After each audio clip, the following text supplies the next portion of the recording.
It's a mission flown once a week. Runway 1 left, evac 66162. We are the brain of the whole mission. From Northern California to the heart of a war zone. We have 2 crew members who will be armed. A CBS 13 News special. What's the direct hit? It's a dangerous place. We join the crew of an aeromedical evacuation team. Brad! On a 6-day midnight mission to save lives. Watch out for each other. Flying through a war zone. I mean, it's not like flying to Hawaii.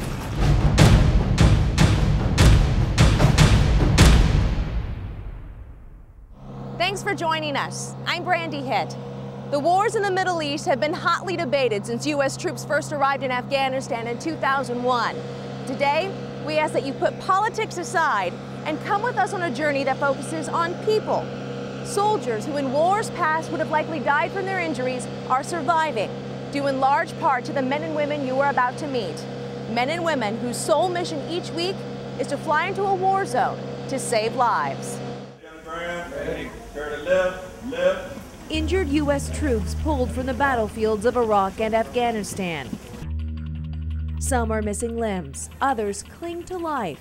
These rescues happen every single day, and Travis Air Force Base plays a big role.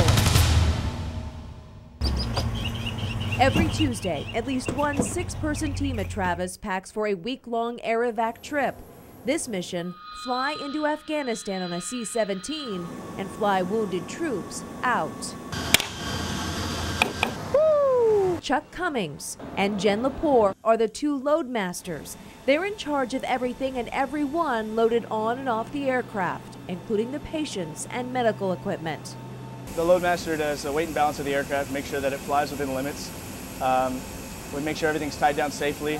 We ensure the safety of the passengers that we carry on the airplane. Today, they prep to fly into Afghanistan in the middle of the night, helping transform this flying cargo hauler into a flying hospital. We somewhat play as a mediator between the MCD, the medical crew director, basically the chief nurse, and the aircraft commander. On this mission, the crew of evac 66162 flies to Andrews Air Force Base, where they prep the plane for the mission's Aeromed crew, who will join them to Germany. They have their monitors and medicine and their bags. This crew rarely misses a departure time. My girlfriend, she made them. But this night, they wait. Sweet Caroline, Blowing off steam, waiting for a medical team that brought a critical patient from Germany. After 1 in the morning, the crew from Germany arrives, only to take off and head back to Germany. That's where an entirely new medical team boards the plane, and they quickly transform this C-17 from a cargo plane into a hospital, constructing enough beds to transport wounded troops out of a war zone. They'll take them off the sidewalls of the airplane. Hopefully they have enough that they don't have to touch ours, but they connect them into these holes in the airplane. The aircraft is now ready to fly into Afghanistan at night. Start number 2. 66162, runway 1 left, clear for takeoff. Why go in at night? The night vision goggles just helps us keep coverts going into airfields, and just helps us, be sneaky, stealthy. Gordon Rowan from Fairfield is one of the 3 pilots on this mission. Every time we go in there, it's not always a standard arrival. Most would consider nothing about this flight standard. So we're about an hour outside of Afghanistan, and because we're part of the crew, they have us putting on these flak jackets. They are heavy. They weigh about 20 pounds. There are helmets too, even for photographer Dave Manicherry, just in case something goes wrong. Windows are covered so no one can spot the plane from the ground. The landing's so steep with corkscrew turns, the force pulls at this American flag tied to the medical gear. In just a few minutes, we're on the ground. Right now it's midnight and we just landed in Afghanistan. First things first, this crew has to unload all of this cargo that will stay here at Bagram Air Base. The crew, armed with guns, now prepares this plane for the most delicate cargo on this mission. What look like school buses are waved in, but there are no seats inside. Instead, they're packed with wounded troops on gurneys. One by one, they're carefully lowered and carried onto the C-17. We kind of change modes to what we're doing, so now we're kind of like a ambulance with patients in the back. And all our faces light up when we here that we're doing an AE mission, and really it's because of the people that we're carrying, the patients that we're carrying. 12 patients boarded that C-17 on June 20th. 6 walked onto the plane, 6 had to be carried on gurneys. And while all of their experiences could be considered heroic, each refused that title, preferring instead to give it to the men and women who saved their lives. My sergeant and I, we were just embedded with one of the reconstruction teams. Jerry Patterson is one of the 12 soldiers carried onto EVAC 66162.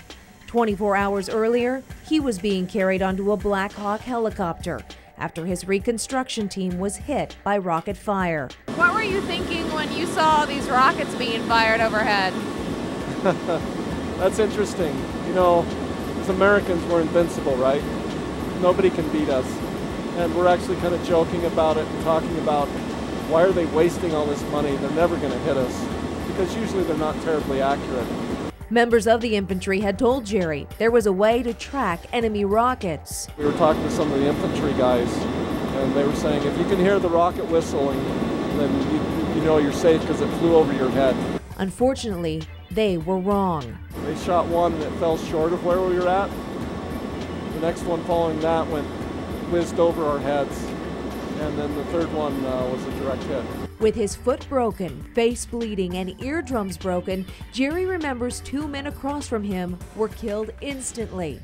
Others lost limbs. I saw one guy come stumbling out. He had a piece of metal about like this that looked like the housing for the rocket, and it was embedded right up here. I mean, it was surreal. And Jerry says he is not the hero. He says the medics and a man named Sergeant Slade are heroes because they saved 9 lives that day. And I met my team over in Fort Lewis as we were getting ready. Sergeant Slade, he's a big old farm boy. And I told him, good, you're the man that's going to be carrying me off the battlefield.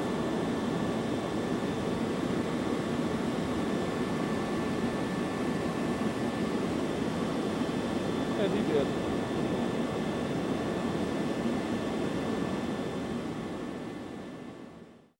There's no warning. There wasn't a warning. It just boom. On his first tour, 35-year-old Jamie Binion was part of a reconstruction unit in Afghanistan. They were hit with a rocket-propelled grenade. Shrapnel blew through his leg. Did everybody else make it out of the building okay? No. You lost some people in the building? Did you know those people? Yeah, one was my roommate. We became good friends. Yeah. Had plans for after this was all over. Just happened to hit an IED. Jacob Britton had already made it back to Ramstein, Germany when we met him. Ready on the ground? Ready. Prepare to left. It was a rush, and yeah, it was fast, which, I mean, it couldn't be any better than fast, because that's the only thing you want is quickness. Because when you're hurt and you're in pain and you got people shouting and moving around, and you want to get out of there fast. Then there's Second Lieutenant William Ortega of the 101st Airborne out of Fort Campbell, Kentucky. His story rings familiar, like the other 3 men we spoke with.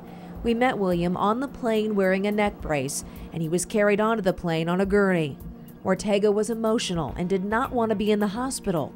Like every man we spoke with, he wanted nothing more than to be back with his men. You know, leading soldiers, leading young soldiers that just came out of, high school. It's kind of an honor, and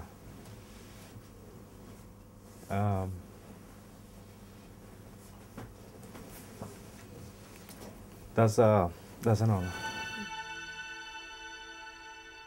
Coming up, every week one of these planes has to fly across the ocean. In the air, you're fixing the plane. Sometimes, yes. Meet the men and women who keep these flying hospitals airborne.